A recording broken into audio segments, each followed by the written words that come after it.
et nous accueillons tout de suite notre invitée Nicole Sanker. Yarana. Bonsoir Agatha et bonsoir à toutes les Polynésiens et Polynésiennes qui nous regardent ce soir. Merci d'être sur Polynésie la première. On l'a entendu, les professionnels attendent les orientations politiques, mais tempèrent néanmoins. Les ministres sont jeunes, ils ont besoin de faire le point. Est-ce que vous faites, vous aussi, preuve d'indulgence? Oui, on dira qu'on fait preuve de patience. On comprend bien qu'un gouvernement qui s'installe a besoin de temps pour faire le bilan, le point sur les différents dossiers où il faut assurer une certaine continuité. Mais nous avons été surpris pendant cette première session administrative, justement, de ne pas voir des textes arriver, parce qu'il est bien clair que le Tavini s'est présenté aux élections avec un programme quand même de 43 pages. Et c'est vrai qu'on a été surpris. Nous avons été élus en 2013 avec le Tahuira, en 2018 avec le Tapura. Le programme était bien établi et les premiers projets de texte étaient déjà prêts finalement. Et comment est-ce que vous expliquez justement cette non-action pour l'instant? Non, moi je pense que le président Moïtai Bruderson a voulu créer sa team et a choisi, c'est vrai, des ministres qui n'ont jamais été en fonction. Et du coup, ça prend du temps pour constituer. Et ensuite, ce ne sont pas des ministres qui ont fait campagne. Alors, je pense qu'ils avaient besoin de ce temps-là pour maîtriser le programme du Tavini.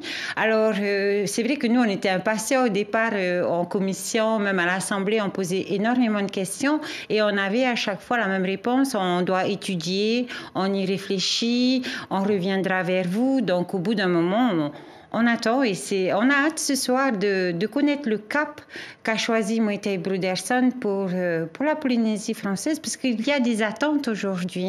Je crois que la lutte contre la vie chère, c'est une des priorités.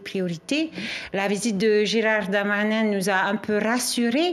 C'est plus du tout le discours de 2004 où il n'y a pas d'accompagnement ni de soutien de l'État. Et voilà, ce soir, vraiment, on est en attente de savoir le cap. De professionnels d'ailleurs, mais nous avons entendu aussi qu'il y avait une certaine inquiétude du côté des acteurs socio-économiques. Est-ce que c'est légitime? Oui, c'est légitime. Aujourd'hui, on peut dire que le gouvernement Bruderson bénéficie d'une petite relance. On voit bien le tourisme est reparti, les caisses sont pleines.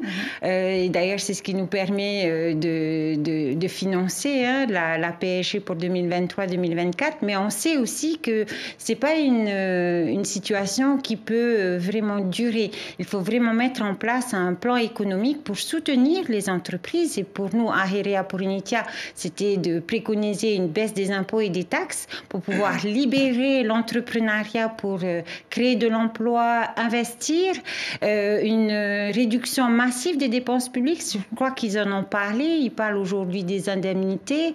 Oui, ça, il faut le lancer dès cette année. Et puis, les mesures, le train de mesures pour baisser la vie chère, parce que c'est réellement l'urgence du moment. C'est ce qu'attend la population. Est-ce que vous ne pensez pas aussi que c'est dû à ces prises de position différentes au sein même du Tavini Huir Atira, ou en tout cas ces différents points de vue, qui font que la machine gouvernementale a du mal à se lancer? En fait, quand on est à l'Assemblée, on voit bien qu'il y a la gestion du pays par Moïtai Bruderson et la gestion Tunigeros Oscar Temaru à l'Assemblée. Bon, nous, ça suscite quand même quelques inquiétudes parce que je crois qu'on n'a pas besoin d'instabilité.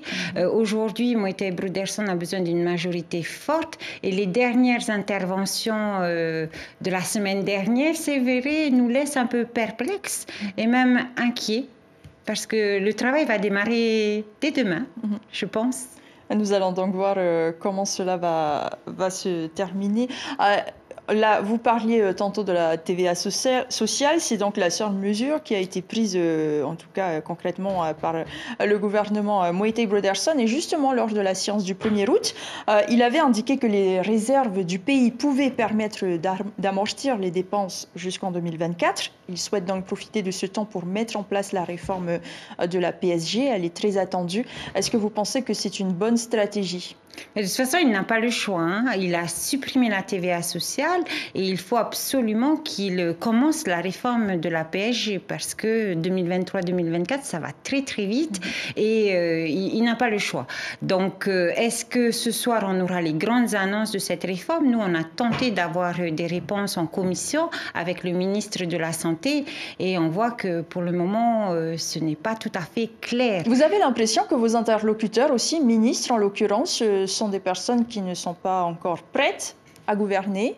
Non, on ne peut pas nier qu'il y a une certaine impréparation quand même, hein, et surtout un manque de la gestion publique parce qu'ils viennent d'arriver. Mais on compte sur eux pour... Aujourd'hui, on attend quand même un vrai changement, pas seulement dans les hommes politiques, mais aussi dans la manière de gérer ce pays. Alors peut-être que le fait de prendre des personnes nouvelles apporteront une autre vision, une autre manière de gérer ce pays. Donc on est en attente. On attend donc justement tout à l'heure. Merci beaucoup Annie-Nicole Sampierre d'avoir été avec nous. À rendez-vous à 19h30 donc sur La Première pour suivre en direct les déclarations du président de la Polynésie. L'information en continu sur Polynésie La Première, Internet et réseaux sociaux.